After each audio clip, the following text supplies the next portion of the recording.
Ingat nggak, di tahun-tahun sebelumnya ketika seri Redmi Note keluar, kita tuh selalu super excited ketika melihat spec sheet dan fitur yang ditawarkan, karena upgrade-nya selalu signifikan setiap tahunnya. Well, tahun ini kita disuguhkan dengan sesuatu yang tidak biasa.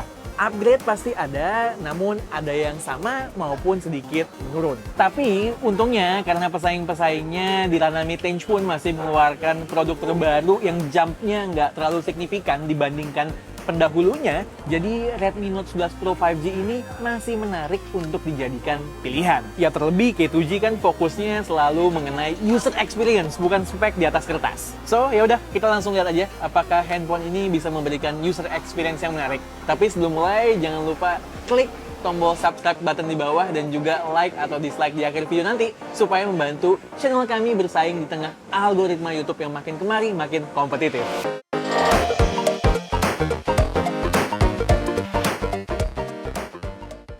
Sejujurnya, ketika kita melihat dari spek atas kertas doang, mayoritas menjual dan menarik bagi kalian-kalian yang suka bikin kesimpulan mutlak berdasarkan itu. Layar Super AMOLED 120Hz, bodi depan belakang kaca, rating IP53, kamera 108 MP, stereo speaker, baterai 5000 mAh, NFC, dan charging 67 Watt. So far, para haters cuma nyerang spec sheet dari sisi chipset Snapdragon 695 yang punya raw power atau fitur-fitur seperti image processor kurang oke, serta beberapa aspek dari kameranya. Yuk, kita coba lihat satu-satu experience-nya secara keseluruhan, bagaimana terutama ketika mengingat harganya yang masih terjangkau, 4,2 juta rupiah. Mumpung udah ngomongin chipset, apa sih yang bisa di-expect dari Snapdragon 695 ini? Secara benchmark, Antutunya dapat kurang lebih 400.000. Sementara Wildlife Stress Test skornya stabil di sedikit under 1200 dengan stabilitas 99,4%. Ini sesuai ya dengan apa yang gue experience di kegunaan sehari-hari maupun gaming. Dipakai di keseharian, kalau jalanin app sosmed browsing dan sejenisnya, nggak ada starter yang berarti. Melakukan kegiatan yang cukup berat pun dalam suhu ruangan seperti jalanin Google Maps sambil streaming lagu misalnya, suhu nggak lebih dari 41 derajat. Kita bisa experience beberapa starter di sana-sini di UI ketika sedang memakai aplikasi-aplikasi berat atau menggunakan HP di outdoors yang bolong. Kenaikan suhu paling signifikan adalah ketika merekam video berlama-lama. Suhu bisa sampai sekitar 43 derajat. Ketika main Apex Legends, settingan maksimal FPS cuman bisa di high, which kasih limit maksimal di 45 FPS. Settingan optimal yang udah gue tes dengan minimal FPS drop adalah di image quality balance. FPS yang didapat cukup stabil di 40-an FPS dengan suhu maksimal 44 derajat. Kalau PUBG, settingan maksimal mentok di HD high. Intinya sih, sebetulnya gue berharap Redmi Note 11 series salah satunya ada yang pakai chipset jagoan Qualcomm di pertengahan tahun lalu, 778G. Sayangnya, mungkin karena memang kondisi global yang lagi nggak menentu begini, chipset yang satu ini goib banget di tahun ini. Kekurangan Snapdragon 695 dalam urusan raw power diimbangi dengan ketahanan baterai yang luar biasa. Ketika gue pakai di nomor utama, di mana hampir semua aplikasi sehari-hari gue install dan pakai, dalam pemakaian cukup intensif, campur-campur mobile data dan wifi, gue bisa dapat 7 jam lebih screen on time dengan waktu standby total 27 jam. Proses fabrikasi 6nm-nya berfaedah banget di sini. Ingat loh, ini running 120 Hz.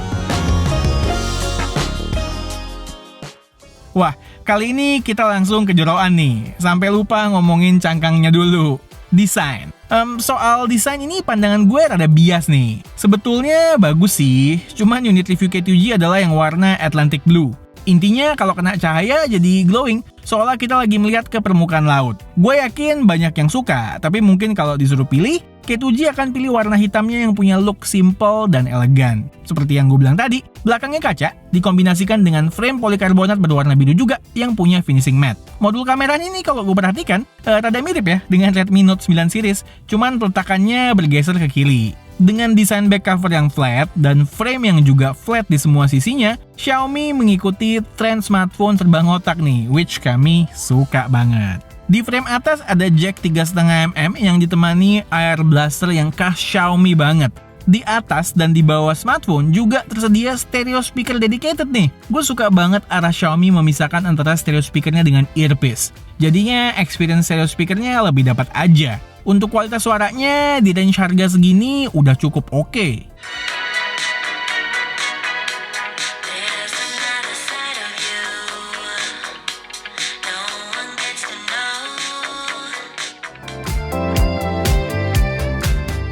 Masih soal desain, Redmi Note 11 Pro 5G udah punya sertifikasi IP53 yang artinya tahan cipratan dan debu. Fingerprint sensornya terletak di power button dan punya akurasi dan speed yang bagus. Serta punya SIM tray hybrid alias harus pilih antara pakai dual SIM atau single SIM plus SD card. Sayang sebetulnya, karena pilihan storage yang ditawarkan Xiaomi Indonesia mentok di 128GB dan RAM 8GB. Sementara gue tahu banyak user Xiaomi yang memakai dua nomor. Jadi buat mereka yang nggak mau mengorbankan salah satu SIM cardnya, harus hemat-hemat storage, padahal SD cardnya mampu ekspansi storage up to 1 tera tuh. Oke, balik ke depan. Gue cukup dapat wow efek yang diberikan layar Super AMOLED 6,67 inch Full HD 120Hz yang diberikan. Dengan settingan display vivid yang diberikan, kita disajikan warna khas DCI-P3 yang keluar, mateng, dan memanjakan mata. Mungkin di mata gue yang cukup sensitif, putihnya by default rada kebiruan ya. Tapi ini bisa di-fix dengan mudah dengan menggeser color temperature-nya di settingan display. Kalau merasa vivid terlalu nonjok di mata, jangan lupa bisa diubah ke settingan standar, di mana itu mempresent warna sRGB. Overall quality display-nya bisa dibilang maksimal banget untuk harganya. Tapi ya jangan dibandingin sama Super AMOLED kelas flagship tahun ini ya. Beda kelas dong dari segi teknologi dynamic refresh rate, overall akurasi, bahkan resolusi yang tahun ini semakin banyak yang sudah memakai QHD+. Kalau dibandingin sama flagship 1-2 tahun lalu, ya oke lah. Refresh rate tingginya bikin smooth scrolling di UI dan aplikasi yang mendukung. Yang memang sedikit mengganggu ketika dipakai intensif, walaupun displaynya udah 120Hz, secara FPS UI-nya nggak nyampe 120 FPS. Teknologi Super AMOLED-nya bikin nonton film maksimal dengan deep blacks dan kontras yang pas. Oh ya, untuk security level Wi-Fi-nya udah L1, jadi bisa nonton HD di Netflix dan kawan-kawan. Masuk ke kamera nih. Seperti biasa, spesifikasinya udah gue taruh di grafis ya. Beberapa hal yang notable di sini secara hardware adalah resolusi kamera utamanya 108 megapiksel. Makro lensnya turun dari 5 megapiksel telemakro di Redmi Note 10 Pro jadi sekedar 2 megapiksel di sini. Lalu tiadanya depth sensor seperti di Redmi Note 10 Pro maupun Redmi Note 11 Pro non 5G. Lalu untuk hasil foto-fotonya gimana? Hasil fotonya ketika di pencahayaan yang cukup, foto-foto yang dihasilkan punya detail yang bagus serta warna yang cukup natural, apalagi ketika dibandingkan dengan beberapa smartphone mid-range maupun flagship yang akhir-akhir ini semakin getol memberikan hasil yang cenderung eye-pleasing. Bahkan ketika dihadapkan dengan situasi di mana HDR dibutuhkan, hasilnya pun cukup memuaskan untuk smartphone di rentang harga segini. Nggak terlalu overproses lah intinya. Tapi buat para pixel peeper, kita bisa melihat ada jejak-jejak over sharpening di sana-sini, serta noise di bagian gelap foto yang jadinya mempengaruhi detail. Kamera ultrawide 8 megapikselnya sebetulnya cukup oke, dan sekilas punya karakter mirip sama kamera utamanya. Yang noticeable adalah detail yang cenderung kurang ketika di pixel peep. Bahkan di beberapa foto, tanpa kita pixel peep pun, kita bakalan udah ngelangsung. Karena nggak punya lensa tele, setiap zoom level di Redmi Note 11 Pro adalah hasil croppingan dari sensor 108 megapikselnya. Hasilnya masih usable untuk sekedar kebutuhan sosmed ketika tidak di pixel peeping lagi. Wajar lah, namanya juga hasil croppingan kan. Ketika kondisi mulai gelap, gue menyarankan nyalain night mode sedini mungkin, bahkan ketika masih di kondisi indoor lighting.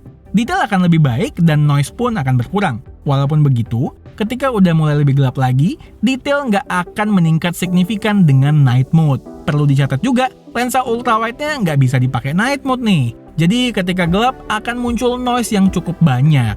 Walaupun nggak punya sensor depth, beberapa hasil potret yang gue ambil menghasilkan gambar yang cukup bagus dengan edge detection yang relatif lebih rapi ketika objek maupun background nggak terlalu ribet. Karakter processing di objek utama pun nggak berbeda jauh dengan mode autonya. Soal kamera makro 2 megapikselnya ya punya kualitas yang so-so aja lah, yang penting ya jangan di pixel peep ya. Untuk kamera selfie, selama pencahayaan bagus, gambarnya cukup sharp dengan dynamic range yang oke. Masuk ke pencahayaan yang kurang ideal sih ya akan berasa soft hasilnya. Satu fitur yang nggak ada di Redmi Note 11 Pro 5G dibandingkan generasi sebelumnya adalah perekaman 4K pada kamera utama. Most likely ini disebabkan oleh keterbatasan pada ISP yang ada di SoC Snapdragon 695. Ini cukup disayangkan ya. Kualitas video 1080p-nya sendiri kalau gue perhatikan paling maksimal ketika kita gunakan di dalam kondisi lighting yang proper, baik itu di indoor maupun outdoor. Kalau stabil sih ini gue rasa udah stabil ya, walaupun ekspektasi gue harusnya bisa lebih stabil lagi. Sedangkan untuk perekaman kamera depan maksimalnya itu di 1080p 30 fps. Ini kalau gue perhatikan dynamic range-nya juga termasuk bagus, warnanya juga nggak lebay ya.